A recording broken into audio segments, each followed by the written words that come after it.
જે કામ એક દીકરો કરે એ જ કામ અત્યારે તું કરી રહી છે ગીતા. તારા પપ્પા ઠીક થઈ જશે તો એમને તારા પર ગર્વ થશે.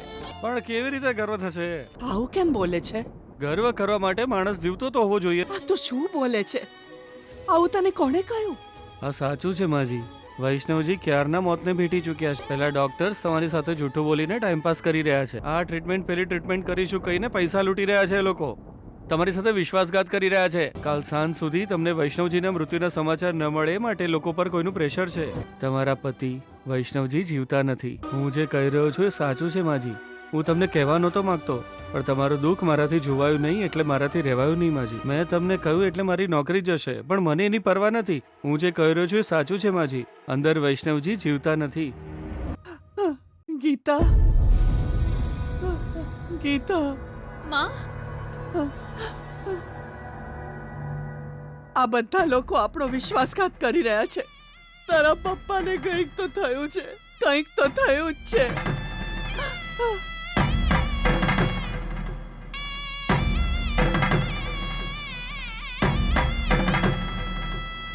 ઉઠો પપ્પા, પપ્પા.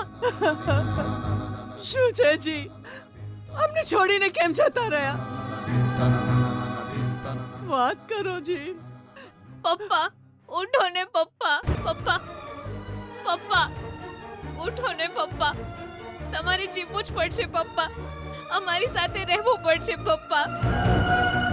તમે જતા રહેશો તો અમારું શું થશે પપ્પા? ખાલી એકવાર વાત કરું પપ્પા. ઉઠો પપ્પા, પપ્પા ઉઠી જાઓ પપ્પા. પપ્પા પ્લીઝ ઉઠી જાઓ પપ્પા. આ કેવું નોનસેન્સ બિહેવિયર છે?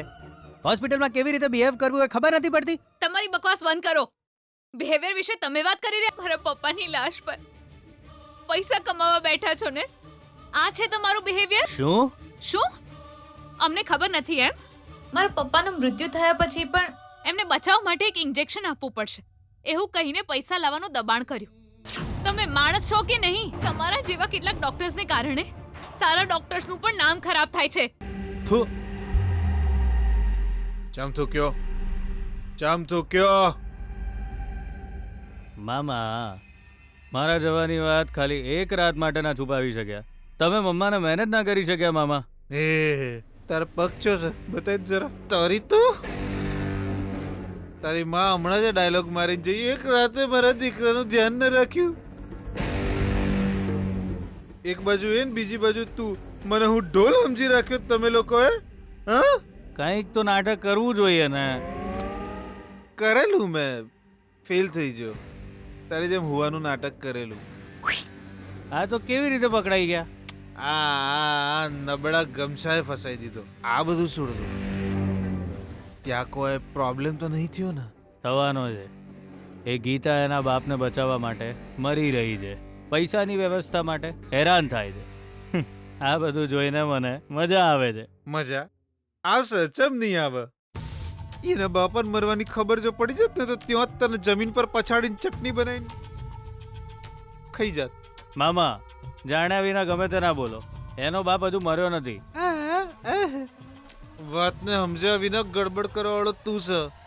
એનો બાપ તો સ્વર્ગની ટિકિટ કઢાઈ ચૂક્યો છે. શું? આ વાત બેનાને ખબર છે. આ વાત ગીતા સુધી ના પહોંચે એટલા માટે એને ડોક્ટરને ફોન કરીને ફોડી દીધો છે.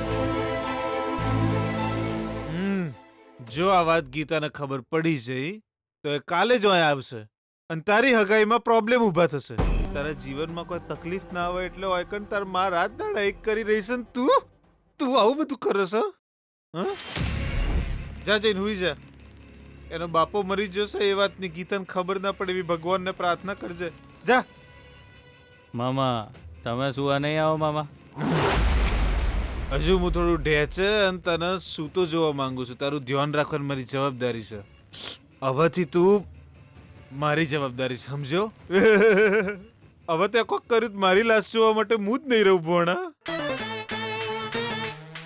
જા જા હેડ જા. હવે કહું છું નહીં તો બહુ મારે ગેટ લોસ. પપ્પા, પપ્પા તમારી આગળ હાથ જોડું છું. ખાલી એકવાર વાત કરો પપ્પા. ઉઠો ને પપ્પા, પપ્પા ઉઠો ને પપ્પા, ખાલી એકવાર વાત કરો ને પપ્પા. એમણે તો પહેલેથી જ કહ્યું હતું ગીતા, આ ઝઘડો ખતમ નહીં થાય. એમણે કહ્યું હતું ને મરશે ત્યાં સુધી એમને શાંતિ નહીં મળે. જો ને કેવી રીતે સૂતા છે. જી, તમે આવું કરશો તો અમે કેવી રીતે જીવીશું? તમારા વિના કેવી રીતે જીવીશું? પપ્પા ઉઠો પપ્પા, પપ્પા. જી, પપ્પા પપ્પા પપ્પા. માં માં પપ્પાએ આંખો ખોલી નાખી. માં, મેં કહ્યું હતું ને પપ્પાને કંઈ નહીં થાય. જો પપ્પાએ આંખો ખોલી દીધી. જો ને માં. પેલા અમારી છાતી પર આટલા જોરથી કેમ મારે છે? બહુ જ દુખે છે મને.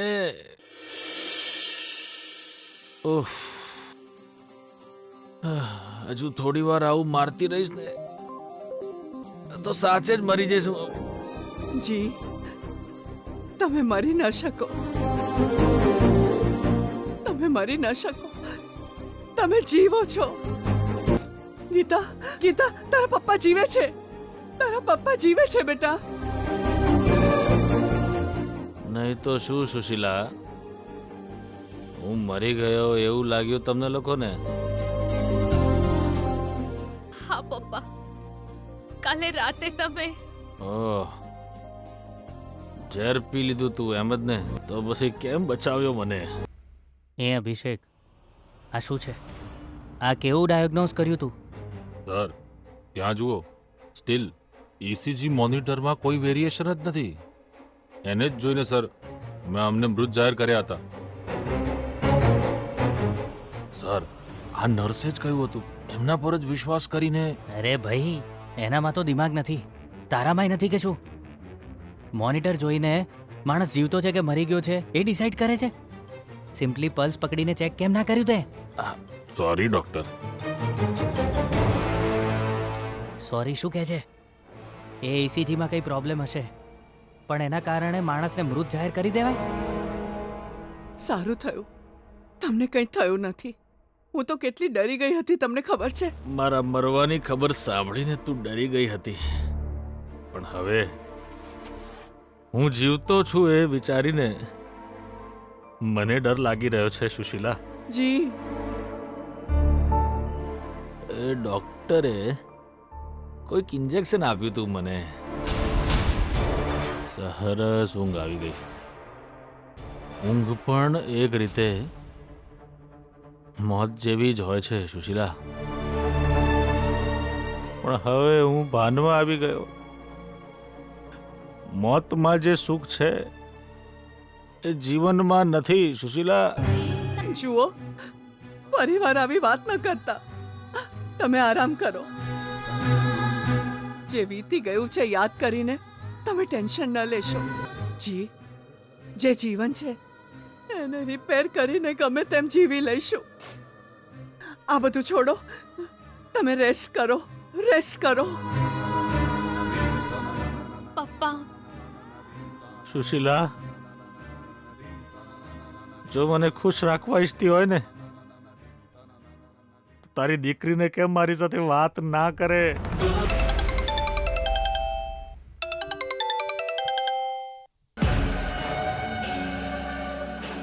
આ શું છે? ડોક્ટરનો ફોન કેમ આવ્યો? Hello, good morning madam. Good morning. Any problem? જી હા મેડમ.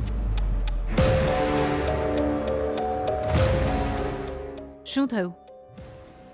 એ વૈષ્ણવજીના મોતના સમાચાર એમના ઘરવાળાને મળી ગયા કે શું? હા મેડમ. નો, ખબર નહોતી પડવી જોઈતી. હવે ગીતા શું કરશે એ ખબર નથી. આજે સાંજ સુધી આ વાતને છુપાવી રાખવાનું કહ્યું તું ને મેં તમને. ભૂલથી અમારા એટેન્ડન્ટે એમને કહી દીધું. એ લોકો ગુસ્સામાં બૂમાબૂમ કરીને ઝઘડવા માંડ્યા, પણ એક અનહોની બની ગઈ મેડમ. શું? વૈષ્ણવજી મર્યા નથી. What nonsense are you talking? હા તો એ મરી ગયા કેવી રીતે કહ્યું હતું તમે? મેડમ એ તો અમારા જુનિયર ડૉક્ટરથી ગડબડ થઈ. Anyway thank God. એ વૈષ્ણવનો જીવ બચી ગયો છે એ મોટી વાત છે. હમણાં તો ગીતા અમને હેરાન કરવા નહીં આવે. બાપનો જીવ બચી ગયો છે એની ખુશીમાં આજના દિવસે એ બધું ભૂલી જશે. કોણ મેડમ? છોડો, એ તમારા કામની વાત નથી. મારા પ્રોબ્લેમનું સોલ્યુશન મળી ગયું છે. તમે એમ જ મને હેરાન કરી દીધી. સમાચાર સારા છે. Anyways thank you. ગીતા, આજે સાંજે સગાઈના નામ પર મારા દીકરાના લગ્ન પૂર્ણિમા સાથે થઈ જશે. અને એ થશે એટલે બધું જ ખતમ થઈ જશે. ત્યાં સુધી તું તારા પપ્પાનો જીવ બચી ગયો છે એનો આનંદ કર. દયા કરીને એમને માફ કરી દો. તમે આ વાતને પોલીસ સુધી ના લઈ જાઓ, નહીં તો હોસ્પિટલનું નામ ખરાબ થશે. અમને મુશ્કેલી થશે. પ્લીઝ. અમે પણ હેરાન થયા છે સર. પહેલા તો જીવતા માણસને મૃત જાહેર કરો છો, પછી એના મોતના સમાચાર અમારાથી છુપાવો છો. એટલું જ નહીં, તમે મૃત વ્યક્તિને બચાવવાનો ખોટો વાયદો કરીને અડધી રાતે પૈસા મંગાવો છો. એ પૈસા ભેગા કરવા માટે અમારે કેટલી તકલીફ ઉઠાવવી પડી. મદદ માંગીને અમે પૈસા ભેગા કર્યા છે. લો મેડમ, એ બધા પૈસા અમે તમને પાછા આપી રહ્યા છીએ. પૈસા તો પાછા આપી દેશો સર, પણ એના કારણે મારી માને કંઈ થઈ ગયું હોત તો તમે તેને પાછી લાવી આપત. સુશીલા, કવર લઈને આ તારી દીકરીને કે ચૂપચાપ અહીંથી જતી રહે. પપ્પા, એમણે અન્યાય કર્યો છે પપ્પા.